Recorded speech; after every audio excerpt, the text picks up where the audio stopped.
Good day. The work we will see today is a result of some 4 hours of exploration of Romeo and Juliet. In that very short time, we have looked at texts, themes, characters, and ways of presenting some of the scenes on the stage. My delightful students have been exciting to work with and have been really creative. They're not drama students, but they have learned very quickly. In the course of the next 45 minutes, they will perform scenes and play characters. I will freeze the action to explain themes and introduce characters as a narrator.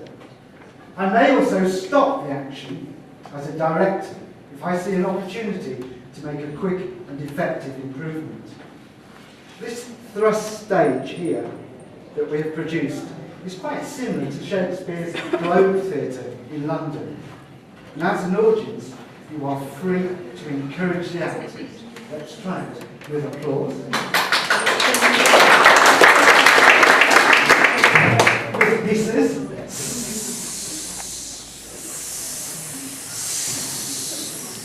Boos.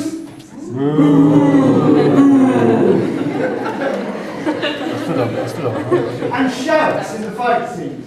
Come on! Come on! Come on! Come on! Come on, you ready? Okay.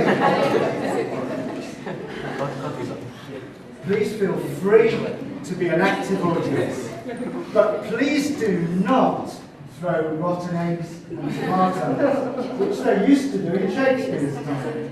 So if you have them, keep them in your pocket. Please turn all mobile phones off now. And if you can't see at the back, please do stand up, because some of the action takes place on the floor. This is a workshop and not a finished production. So, when you're ready,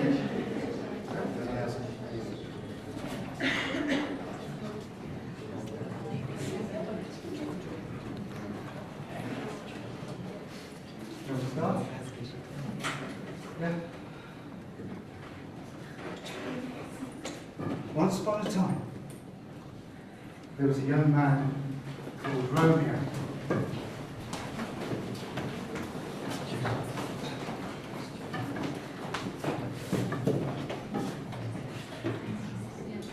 He was tall.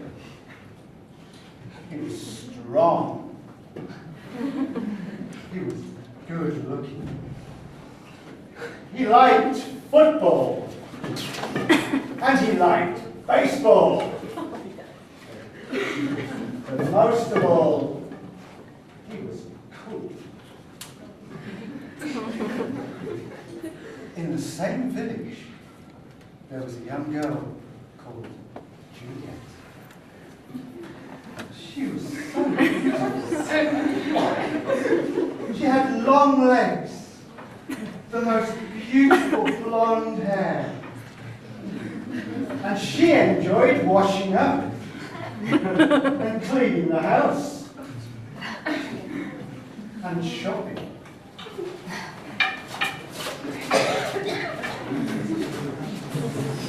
But most of all, she was very, very sexy.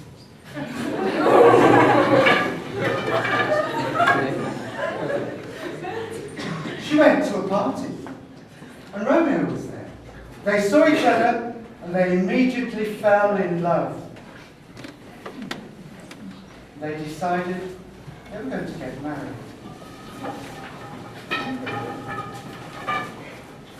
Fortunately, nearby there was a priest, and the priest married them.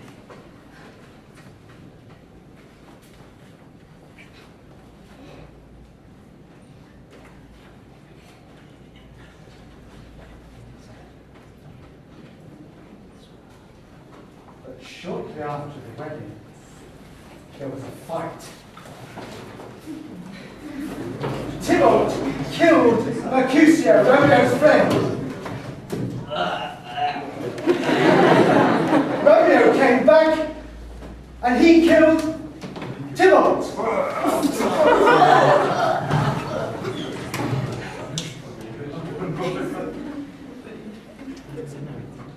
Juliet was sad because Romeo had run away, and she pretended to kill herself.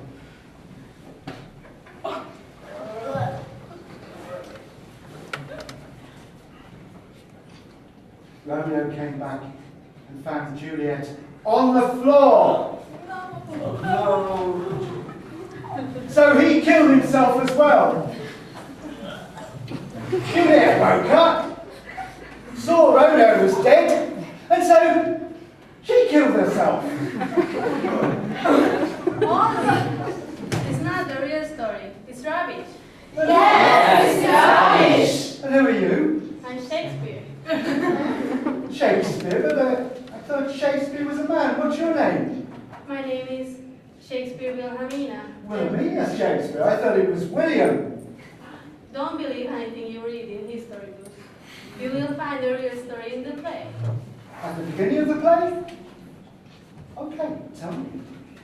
Two households, both alike in dignity, in fair Verona, where we lay our scene.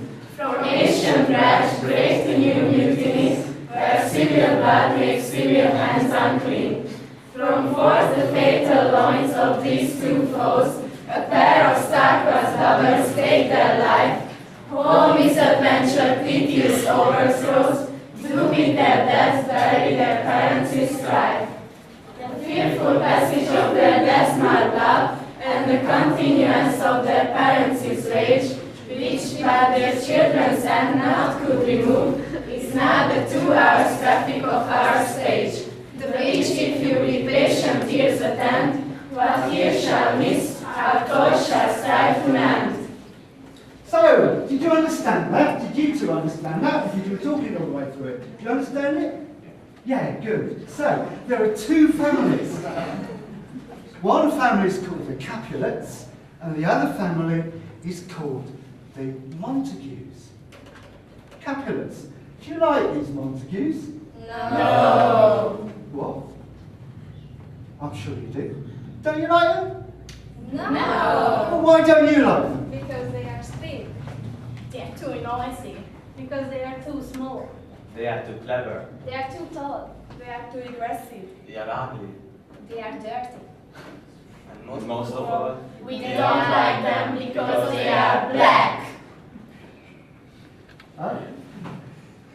And I hope you like the Capulets. No. Oh dear. Why don't you like the Capulets? My mom told me not to like them. Oh.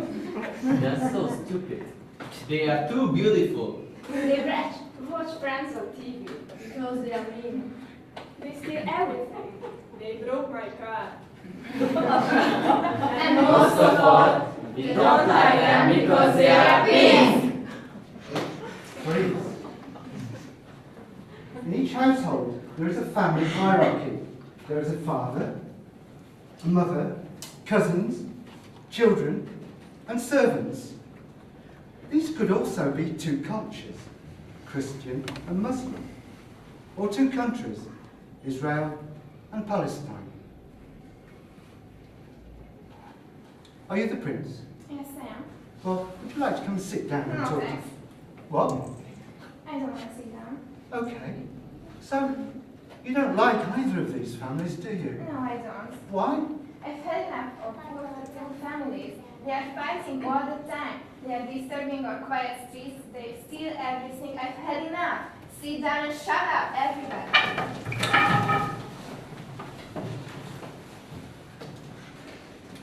Oh, oh, oh, Louder. oh, Even louder. oh. Are you okay? No, What's the matter with you? I'm in love. You're in love? Is it so painful? Yes, And I suppose you're in love with Juliet, aren't you? Juliet. I've never heard about Juliet. You've not heard of Juliet? Oh. Who are you in love with? I'm Romeo, and my love is for Rosalie. Rosalie? Yes, She's not even in the play. Strange. ice cold. She's ice cold. She rejects all my advances. But tonight, When she sees me, she will fall in love with me. I know it. If not, I will kill myself. What do you think about that, Rosalind? Oh! So that's love. And who are you? I'm Julia. You're Juliet. So you must be in love with Romeo. Are you in love with anyone? You're not in love with anyone. Juliet, you are in love with Paris. We have agreed that you will marry him. And who are you? I'm Mr. Capulet, father of Juliet. You're the father of Juliet. And who's Paris? Paris is... Let's look at you. Oh, looks like a stick to me. And what makes you think you're okay for this beautiful Juliet? Because I am important, rich, well-mannered, and I went to the best school in the town. And he has no sex appeal. And who would you think you are then? I'm Juliet's nurse, and I look after her like mother, in fact much better than her mother does. Oh. So now we know. Yes, yes. So, Shakespeare creates characters. And some of the characters are really deep. You may think the nurse is a bit foolish, but we know a lot about the nurse. For instance, we know that when Juliet's mother wants to know how old her daughter is, she asks the nurse. Because the mother doesn't know how old her daughter is, but the nurse knows because the nurse had a daughter herself. And 11 years ago, the daughter was killed in an earthquake. So the nurse is a real character. Whereas Paris, we don't know anything about Paris really. He's not really a real character. He doesn't have much to say in the play, except that he wants to marry Juliet, and Juliet's father wants him to marry Juliet. Juliet's father has an idea. I invite everybody for a party, but not the Montagues. Oh, okay then. And he decides to send the message with a clown. Now here's a cardboard character if ever there was one. This must be the worst clown in the whole of Shakespeare. Are you the worst clown in the whole of Shakespeare? Yes. You're the worst clown in the whole of Shakespeare. She's not funny. Just not funny. So why did she get the part? Well, perhaps Shakespeare was in the pub one night and someone said, "Can I be in one of your plays?" And Shakespeare said, "Okay, read this speech." But the clown had a problem. What's your problem? I can't read. You can't read. No. And if you can't read, you can't be in one of Shakespeare's plays. But she did want to be in Shakespeare's play, so he made her into a messenger. And the joke is, she can't read. So she's got a list of all the invites for the play, and she can't read it. Fortunately, she meets Romeo. And Romeo doesn't know that there's going to be a party, but he sees the list and realises that there is. Oh, a party. That sounds interesting. Okay, so there's going to be a party. So, let the party begin.